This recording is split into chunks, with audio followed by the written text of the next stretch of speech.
нийгмийн ялгарлын бусад хэлбэрүүд ба нийгмийн давхарчлалтын харилцан нөлөөлөл сэдвээр хичээл бэлтгэхээр хичээл авахар бэлдсэн байна.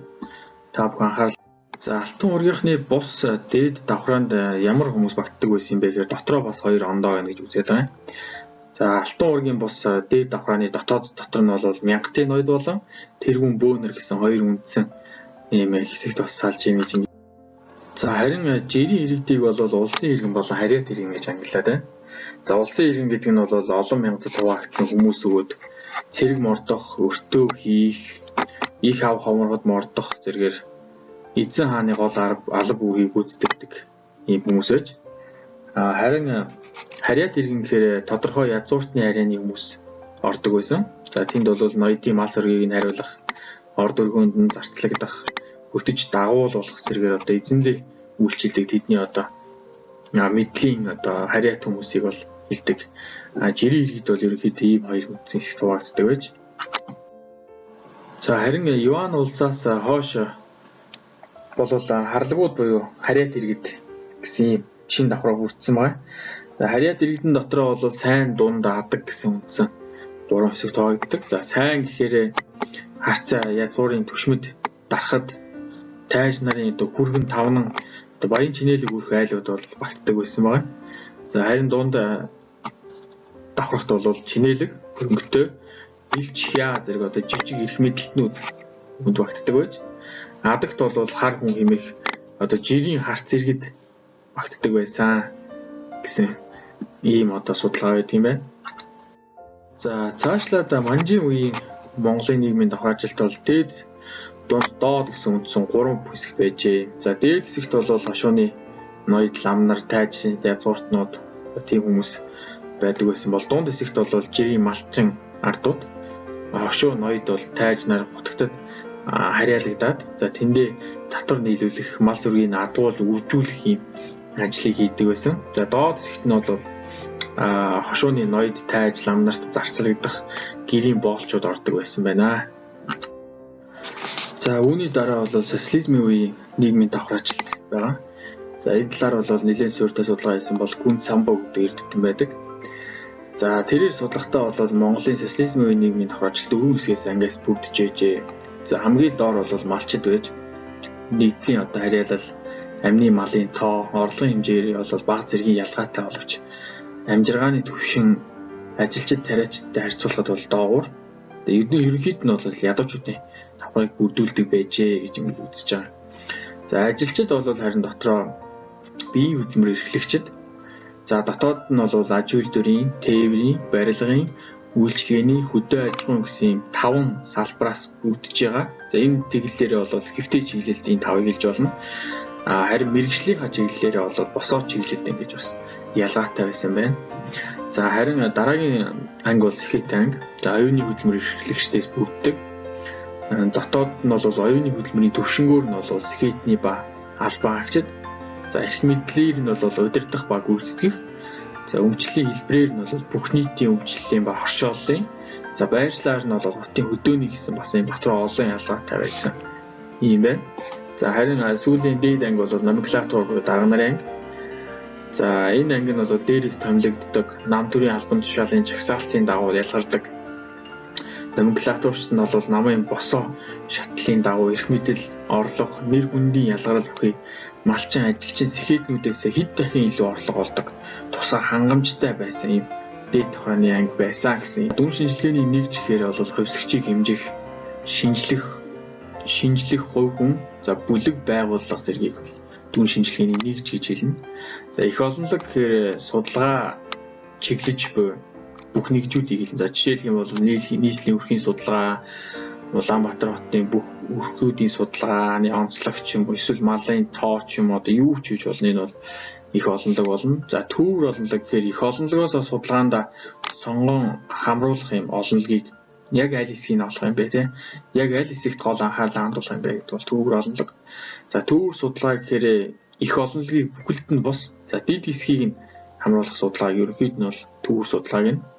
Нийлэнхүй судалгаа гэхээр их олонлогийг бүхэлд нь хамруулах судалгаа хэлж байгаа. За жишээлх юм бол хүн ам орон сууцны тооллого гэх мэтчлэн нийлэнхүйд нь аль нь дээр нь фокуслахгүйгээр одоо илүү одоо нийлэнхүйдэн судлаа гэсэн одоо шууд утгаараа гэсэн.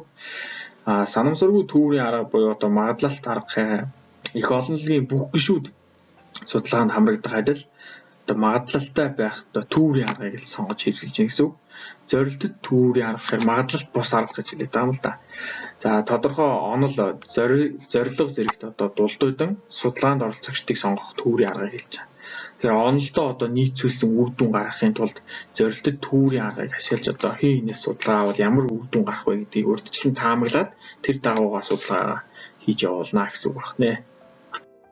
Тэгэхээр тухайн их олонлог хийгээд төвөр олонлог хэр зэрэг одоо нэг төрлийн бүлгүүдээс бүрэлдэн тогтож байна вэ гэдгийг ерөнхийд нь харуулах үзүүлэлт байна. Дундаж үзүүлэлт гэхээр бүр ерөнхий үзүүлэлтүүдийг бол ер нь хэлнэ гэсэн. Мод гэвэл одоо та бүхэн сайн мэдж байгаа.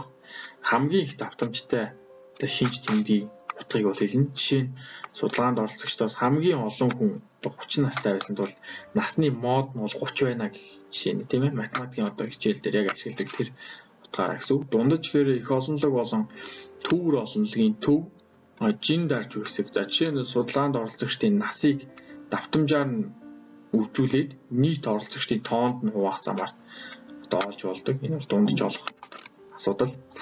За асуулгад өрхийн хэв шинжийн хариултыг нийлмэл өрх толгойлсон ганц бие гэсэн одоо 4 хариултаар мэдээлэл цуглуулсан болвол модыг дунджийн үзүүлэлт болгон ашиглаж болно гэсэн үг. Энэ бол модыг дунджийн үзүүлэлт болгон ашиглах гэсэн үг. Харин голч гэхээр их олонлог болон төвөр олонлогийг хоёр тэнцвэрсэгт хувааж одоо би шинж тэмдэгт утгыг хэлнэ. Жишээ нь насны голч нь бол 30 гарсан бол судалгаанд оролцогчид энэ насан дээр хоёр тэнцүү бүлэгт хуваагдж байгааг илэрхийлнэ гэсэн үг. Тэгэхээр голчийг бол их олонлог болон төвөр олонлогийн хоёр тэнцүү хэсэгт хувааж авч үзье. Хоёр хэсгээр бол авч үзэж болно гэсэн үг. За мод болон голч гэхээр асуулгад боловсролын түвшнийг боловсралгүй бага бүрэн бус дунд бүрэн дунд дээд гэсэн одоо хариулттайгаар хэмжсэн болвол модын одоо мод болон голчийг нь бол дунджийн үзүүлэлт болгон ашиглаж болно гэсэн. За дундаж гэхээр бол асуулгад ам бүлийн тоо орлогын зэргийг тоогоор хэмжсэн болвол дунджийн үзүүлэлт болгон ашиглана гэсэн. Ийм ерөнхий нэр томьёонуудыг бэлдсэн байна. Нийгмийн ялгарал одоо давхраажилтыг үүсгэж байдаг өөр нэг хүчин зүйл бол үндэстэн угсаатны одоо ялгарал байдаг. За угсаатан гэхээр үндэс угсаа, хил соёл, түүх заншил, газар нутаг, шашин шүтлэг зэргээр нийтлэг хүмүүс, бүлэг хүмүүсийг бол угсаатан гэдэг. Та бүхэн сайн мэдж байгаа. За үндэстэн гэвэл үндэс угсаа, хил соёл, аж ахуй, улс төрийн хувьд нийтлэг байхыг илэрхийлдэг. Соёл улс төрийн зохицоололтыг үндэстэн гэж үздэг. Тэгэхээр угсаатан бол өөр үндэстэн дотроо багтаж болно гэсэн ийм агуулга тавьж байгаа. За холимог нийгэм гэхээр янз бүрийн угсаатан үндэстэн зэрэгцэн амьдардаг нийгмийг бол холимог нийгэм нэ гэж ингэж тодорхойлсон байна. За энэ слайдн дээр бол ялгарал бий болоход нөлөөлөгч нийтлэг хэмжээлүүдийг оруулсан байна. За жишээ нь бол эхнийх дээр бол угсаатны нийтлэг. За энэ угсаатны нийтлэгийн үед бол манай угсаатны бүлгүүд бол төвийг сагсан шинжтэй инх тайванчаар амьдарч байгаа бол бусад нийгэмд бол угсаатнууд нь эрх мэдэл, баялагын хувьд бол харилцаа адилгүй нөхцөлд амьдрах. За улмаар тэдний хооронд зөрчил, ил болон дал хэлбэрээр ингээ өрнжийдэг. Энэ бол бас нийтлэг юм зүйл байдаг гэсэн. За насны нийтлэг гэхээр ихэнх нийгэмд бол насны нийтлэгүүд хүнд одоо хүрэх харилцаа адилгүй боломж бүхий нөхцөлд бол амьдардаг. За иймээс давхраачлалыг судлахдаа насны хүчин зүйлтэй холбоон судлах тохиолдол их байдаг. За харин манад бол ийм хандлага илэрдэг ч одоо зарим тохиолдолд 35-аас дээш насныханд одоо шинээр ажилд орох боломж бусад насныхнаас харьцангуй бага болох нь бол ажлын байрны зараас харагдах ч гэдэм үү. Иймэрхүү байдлаар насны нийтлэг бол ажиглагдаж байна. Шашны нийтлэг нь бол зарим нийгэмд бол зөнхлөгч хийгээд цөөнхийн шашин хооронд зөрчил үүсдэг. Зөнхлөгч биш шашныхан бол алагчлалд өртөн улмаар олонхтойгоо харьцуулахад одоо харьцангуй дорой нөхцөлд ард төрхийн тохиолдол байдаг. За шашны ялгаатай нөхцөл цөөнхийг бол үе олноор нь устгасан тохиолдлууд дэлхийн түүхэнд маш олон гарсан байдаг. Тэгэхээр энэ методын ийм ялгарлын одоо бүрдүүлэгч, одоо нөлөөлөгч, ялгаралд нөлөөлөгч ийм нийтлэг зүйлүүд бас байдаг байна. За дараагийн ойлголтын дээр бол бурангуй үзэл, алагчлал, тэгш бус байдлын талаар товчхон ярих хэрэгтэй байна. За бурангуйл гэдэг нь нэг бүлгийнхээ зүгээс нөгөө бүлгээ тодорхойлдог үзэл бодол хандлагыг хэлж байгаа. Алагчлал гэдэг нь нэг бүлэгт давуу боломж олгосон атлаа нөгөөхнийг боломжийг үйлдэлийг хааж идэг юм бодит үйлдэлийг бол хэлнэ. Тэгш бус байдлыг бол та бүхэн мэдж байгаа. Сая өмнөх хичээл дээр бол ярьсан тийм. Эдийн засгийн баялаг болон нэр хүнд эрх мэдэлд хүрэх адил бус боломж өгөх байдлыг бол тэгш бус байдлаа гэдгийг сайн мэдж байгаа хүүхдүүд маань. За алагчлал бол дотроо бас баг зэргийн ялгаа үүсэж байгаа. За шууд алагчлал гэвэл ижил буй төстэй нөхцөл, нас, хүйс, үндэс хугацаа, шашин шүтлэг зэрэг шинжээр ялгаатай байдалд хүргэсэн үйлдэлийг нь ерөөд нь бол шууд алагчлал гэдэг. Шууд утгаараа гэсэн үг шүү дээ алагчлал. Шууд бус алагчлал гэхээр ямар нэгэн стандарт хэм хэмжээ үйлдэл нь ялгаатай байдалд хүрэхийг хэлнэ. За үүн нь бол жишээ ихтэй сургууль төгссөөгүй ч юм уу тийм. Ямар нэгэн байдлаар зан арын шингаар нь эсвэл хувцлалтын байдлаар эсвэл царай төрхөөр нь ч юм уу шууд бусаар алагчлах юм бас байдаг байна. Институтын алагчлал гэхээр бичигдмэл бус хэмжээнд суурьшсан институтын байгууллагын хувьд ялгарх үзэгдэл, ажил мэргэжлэр нь хвчлэн ялгуурлах ч юм уу тиймэрхүү үзлүүдийг бол багтаадаг байна. За чанарын судалгааны аргад мэдээллийг боловсруулах нэр томьёонуудыг энд оруулсан байна. Мэдээллийн код, нээлттэй кодлол гэдэг нь бичвэр мэдээлэл дэх бүх мэдээллийг кодлон жишээ нь 1974 онд төрсөн ч гэдэг юм. Категорчлал гэхээр үүсгэсэн кодуудын давхцлаас шинэ код буюу категорийг үүсгэнэ гэсэн үг. Жишээ нь төрсөн оны тухай 1974 онд төрсөн гэдэг кодоос нас нь хэдвэ гэдгийг олж болдог. Энэ бол категори үүсгэж байна гэсэн. Харьцуулсан жишээ гэхээр тохиолдол дэх ижил нөхцөл нь ижил үр дагаварт хүргэж буй холбоог хайх шинжилгээг бол хэлнэ. Жишээ нь тохиолдлоос боловсролын түвшний ижил нөхцөл нь орлогын төсөөтэй байдалд хүргэж байгааг шинжилэн илрүүлж болно гэж мэдчихлээ. За байр суурийн шилжих хөдөлгөөнийг бол тухайн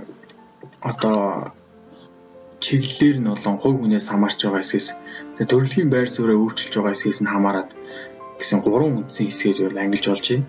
За чиглэлээр нь бол ерөнхийд нь босоо болон хэвтэй чиглэл гэж хоёр ангилж болж байна. Босоо чиглэл нь бол өксөх болон уруутгах гэж. Чиглэлийнх нь хувьд бол хэвтэй гэдэг нь болохоор хэрвээ би Улаанбаатар хотод багшилж агаад Увс аймгийн Улаангом сум руу багшлахаар явах юм бол энэ бол хэвтэй чиглэл юм гэсэн үг. Энэ босоо гэдэг нь бол би хэрвээ багш байж агаад өксөх юм бол менежер болдог ч юм уу тийм. Энэ бол хөдөлгөөн. Уруутгах гэхээр ажлаасаа гарах, халагдах ч үгүй юм уу тийм. Энэ бол ингээ уруутгах хөдөлгөөн болно гэсэн үг. За хувь хүнээс хамаарч байгаа хэсгээс нь хамаарат хувийн болон бүлгийн гэж хоёр ангилаад байна. Хувийн гэдэг нь бол чи өөрийн хичээл зүтгэлээс хамаарч өөрөө ганцаараа хөдөлмөрлөсний үр дүнд хувийн өөрийн чинь байр суурь өөрчлөлтийг хийж байна. Бүлгийн гэх юм бол тухайн ажил мэргэжил институтын хүмүүс тэр чигтээ өөрчлөлтийг хийж болно гэсэн үг. Жишээлбэл 2000-ад оны 2000-ад ихэд оны үед бол уул уурхай мэргэжил илүү үнцэнтэй хүүхэд болгон тэрүүгээр сурахыг хүсдэг юм байсан. Уул уурхай мэргэжлийг бол илүү үнцэнтэй байгаа тухайд бол харагдсан гэсэн үг. Төрөлхийн байр суурь өөрчилж байгаа хэсгээс нь хамаарат үе хоорондын болон үе дотоодын гэж ангилж байгаа. Үе хоорондын гэдэг нь хэрвээ манай аав багш байлаа гэхэд би багш болох юм бол энэ бол үе хоорондын шилжих хөдөлгөөн байж чадахгүй шүү дээ.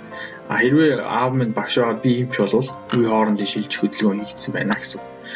Үе дотоодын гэдэг нь би өмнө нь 6 дугаар ангидаа B сурдаг байжгаад 7 дугаар ангидаа A сурдаг болох юм бол өөрийн өөртөө харьцуулж байгаа учраас энэ үе дотоодын шилжих хөдөлгөөн болно гэсэн үг л дээ. За дараагийн нэгэн судалгаа бол Америкийн социологч Козер гэдэг хүн бол нийгмийг ерөнхийдөө судалж үзээд нээлттэй болон хаалттай нийгэм гэж үзээд байна. Босоо чиглэлийн хувийн үе хоорондын хөдөлгөөн хийх боломжтой нийгмийг бол ерөнхийдөө нээлттэй нийгэм гэж хэлж ангиж ерөнхийдөө бол болж байна. Босоо чиглэлийн хувийн үе хоорондын энэ 3 хөдөлгөөн хийх боломжгүй нийгэм бол хаалттай нийгэм байна гэж тэрээр үзсэн байгаа. Уламжлалт нийгмийн үед бол сүм хийдэж шавлын суух эсвэл цэрэг хайрам илсэж гавьяа байгуулах үед тухайн хүний байр суурь өөрчлөгдөх өндөр магадaltaй байдаг байсан бол орчин үеийн нийгэмд бол боловсрал илүү бүх нийтийн боловсролыг эзэмшиж боловсралтай хүн бол илүү байр суурь өөрчлөх илүү түгээмэл боломж байна гэсэн энийг харуулахыг л зорилоо.